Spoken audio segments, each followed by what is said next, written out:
Hey guys, this is Ruchi and welcome back to the next video. इस video में आज हम देखेंगे pronunciations. फ्रेंच में pronunciations कैसे होती हैं, किस वॉवल किस अल्फ़ाबेट का क्या साउंड होता है, we will see that in this video. So let's get started. Alphabets का वीडियो आप देख चुके हो, सारे अल्फ़ाबेट्स का क्या साउंड होता है वो हमने देख लिया है. Now let's move on to the pronunciations of other alphabets, particularly vowels and vowel combinations. ठीक है, तो फ्रेंच में क्या होता है कि वॉवल्स का क्या प्रोनाउंसिएशन होता है वो तो मैंने आपको अल्फ़ाबेट्स में बताया ही था. एक छोटा सा रिकैप मैं उसका दोबारा दूंगी. अपार्ट फ्रॉम दैट, जब भी हमारे वॉवल्स के कॉम्बिनेशंस होते हैं, जैसे ए ई हो गया, ए आई हो गया, कुछ 2 या 3 वॉवल्स अगर साथ में आ रहे हैं, कॉम्बिनेशन में आ रहे हैं, तो उनका प्रोनाउंसिएशन थोड़ा सा बदल जाता है, right. So we will see कि क्या क्या प्रोनाउंसिएशंस है. जो फर्स्ट मैं एक रिकैप दे रही हूँ अबाउट जो हमारे वॉवल्स हैं, राइट. तो सबसे पहला वॉवल है ए, राइट. तो इसका प्रोनाउंसिएशन जैसा कि मैंने बताया था होता है आ. आ ई की साउंड होती है अ. अ आई की साउंड होती है ई. ई ओ की साउंड ओ ही रहती है, जो हम हिंदी में ऐसे लिख सकते हैं ओ. ओ यू की साउंड जो है वो थोड़ी सी ऐसी यू जैसी होती है, यू. यू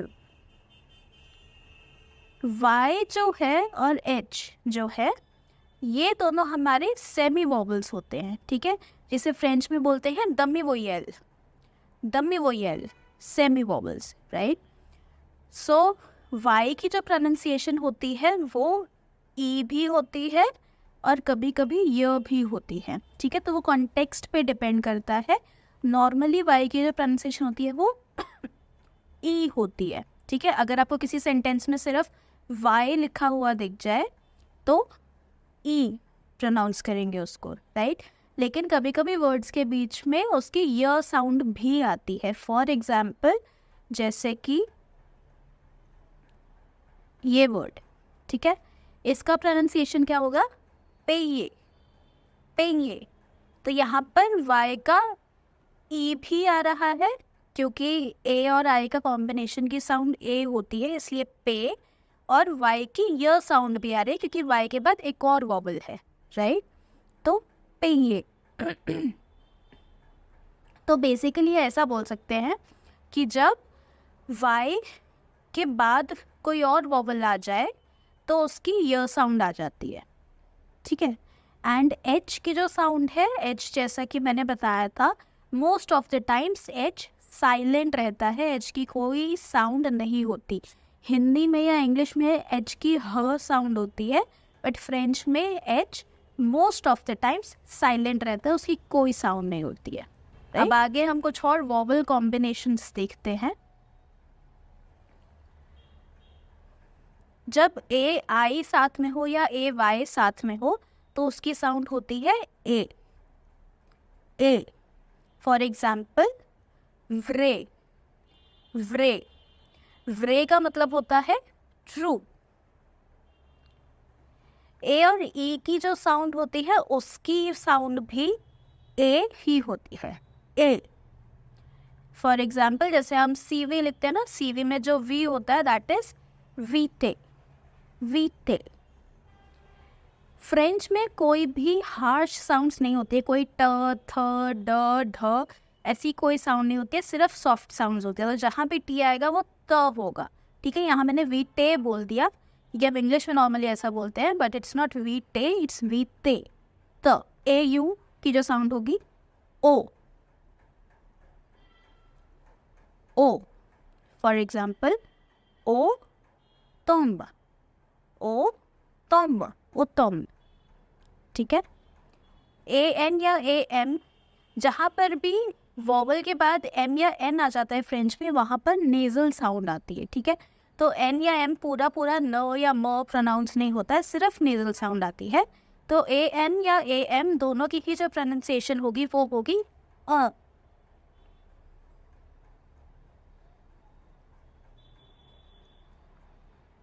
जो हिंदी में बिंदु की जो साउंड आती है नेजल साउंड, वैसी साउंड रहेगी ओ।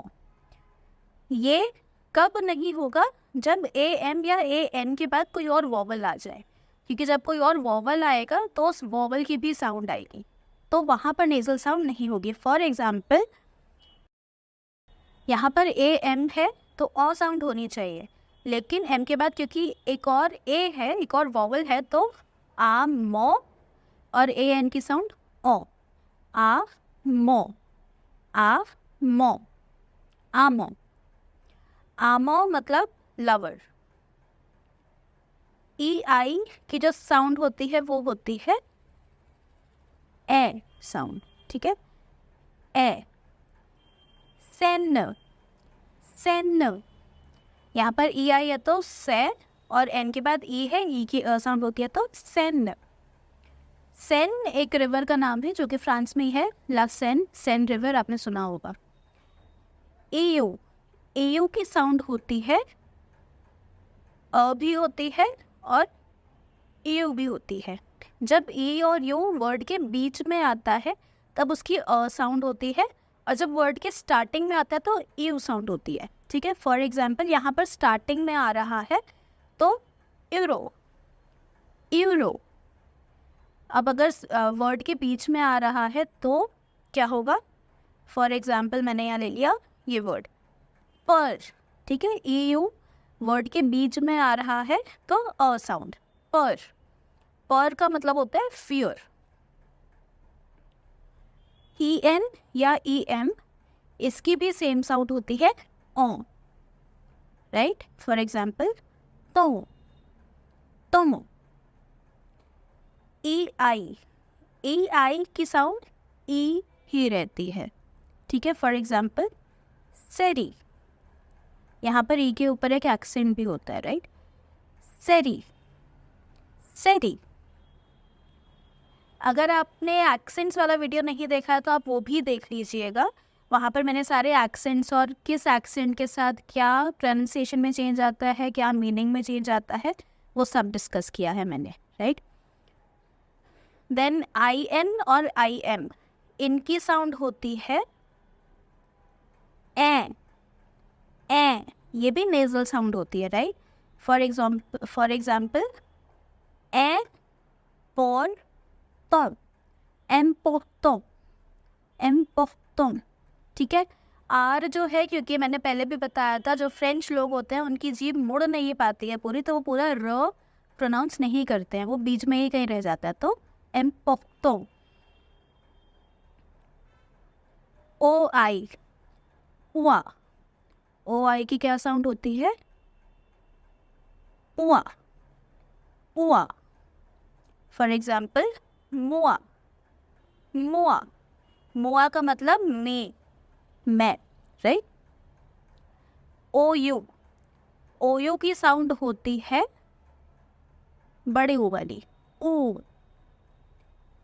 तो जोर, तो जोर, तो जोर। ओ एन या ओ एम, इसकी भी सेम साउंड रहती है ओ, नेजल साउंड ओ। फॉर एग्जाम्पल तो, तो का मतलब यू, ठीक है। अब यहाँ पे आप देखोगे इस वाले तो का प्रोनाउंसिएशन भी तो है और इस वाले तो का प्रोनाउंसिएशन भी तो है, जबकि इस तो का मतलब होता है यू और ये वाले तो का मतलब होता है टाइम, राइट। तो फ्रेंच में आपको बहुत सारे ऐसे वर्ड्स मिलेंगे जिनकी प्रोनाउंसिएशन बिल्कुल सेम होगी, लेकिन कॉन्टेक्स्ट के हिसाब से आपको समझना पड़ेगा कि मतलब क्या है, कौन सा वर्ड यूज़ हुआ है, राइट। ओ ई, ओ ई की प्रोनाउंसिएशन होती है अ। ये ओ ई, ओ और ई अलग अलग नहीं है, फ्रेंच में ये एक वॉवल होता है जो इंग्लिश में एग्जिस्ट नहीं करता, ये कुछ इस तरीके से लिखा होता है, ठीक है। ओ और ई आपस में थोड़ा सा जुड़ा हुआ होता है। ठीक है, इसकी साउंड होती है अ। फॉर एग्जाम्पल अफ, अफ, अफ का मतलब एग। ऐसा ही एक और वर्ड होता है कर, कर, कर का मतलब होता है हार्ट। फिर ये कॉम्बिनेशन आता है ई, ए और यू का। इसकी जो प्रोनाउंसिएशन होती है वो होती है ओ, ओ। फॉर एग्जाम्पल यही वर्ड है, इसके साथ में सिर्फ एक आर्टिकल लग गया है, क्योंकि जैसा कि मैंने बताया था कि हर नाउन के साथ आर्टिकल लगता है फ्रेंच में। तो लो, लो का मतलब होता है वाटर, पानी, राइट। तो ये सारे कॉम्बिनेशंस थे हमारे वॉवल्स के, कि कॉम्बिनेशंस के साथ कैसे प्रोनाउंसिएशन चेंज होती है। एक्सेंट्स की वीडियो में आपको और क्लियरली पता चलेगा कि और कैसे कैसे प्रोनाउंसिएशन चेंज होती है।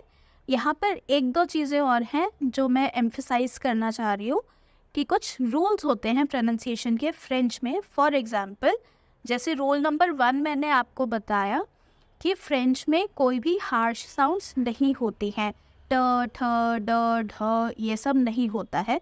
सिर्फ सिंपल सॉफ्ट साउंड होती है, त या द, कोई हार्श साउंड नहीं होती है, ठीक है।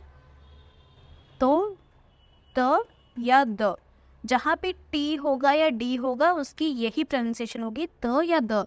इवन थ भी नहीं होता है, ठीक है, थ भी नहीं होता है, वहाँ भी प्रोनाउंसिएशन त ही रहती है।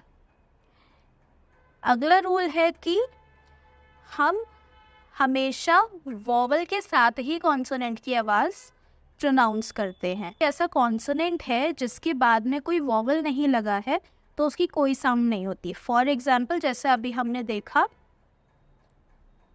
तो, है ना, यहाँ पर टी के साथ ई है, ई और एम का कॉम्बिनेशन हमने देखा था, तो इसका प्रोनाउंसिएशन तो हमने बताया, लेकिन पी और एस के आगे कोई वॉवल नहीं है तो उनकी कोई प्रोनाउंसिएशन भी नहीं है। जब तक कॉन्सोनेंट के साथ वॉवल नहीं होगा तब तक कॉन्सोनेंट की कोई साउंड नहीं होती है, ठीक है। इसमें 4 एक्सेप्शन है, सी, एल, एफ, आर, ये 4 एक्सेप्शंस हैं। अगर वर्ड के एंड में ये 4 हमारे अल्फ़ाबेट्स होते हैं और इनके आगे कोई वॉवल नहीं है, तब भी इनकी जो प्रोनाउंसिएशन है हम बोलते हैं, हम इन्हें प्रोनाउंस करते हैं। फॉर एग्जाम्पल पोर, ठीक है, पोर, ओ यू की मैंने साउंड बताई थी ऊ, तो ये हो गया पू। और आर है, इसके आगे कोई वॉवल नहीं है, लेकिन क्योंकि ये सी एल एफ आर में आ रहा है, आर है, इसलिए इसकी प्रोनाउंसिएशन हम कर रहे हैं। तो पोर, पोर का मतलब होता है फॉर।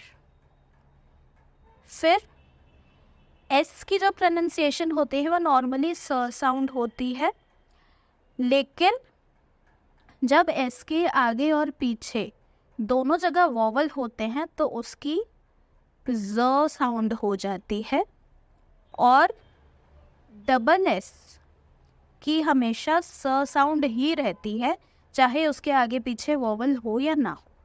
फॉर एग्जाम्पल एस की जो स साउंड है उसका मैं एग्जाम्पल आपको दे रही हूँ, ये सीलॉन्स, सीलॉन्स, सीलॉन्स मतलब साइलेंस।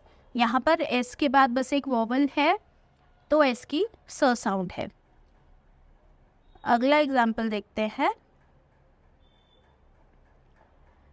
पोइज़न, पोइज़न, पोइज़न, ठीक है। यहाँ पर क्योंकि एस के आगे पीछे वॉवल है इसलिए एस की ज साउंड हो गई, पोइज़न।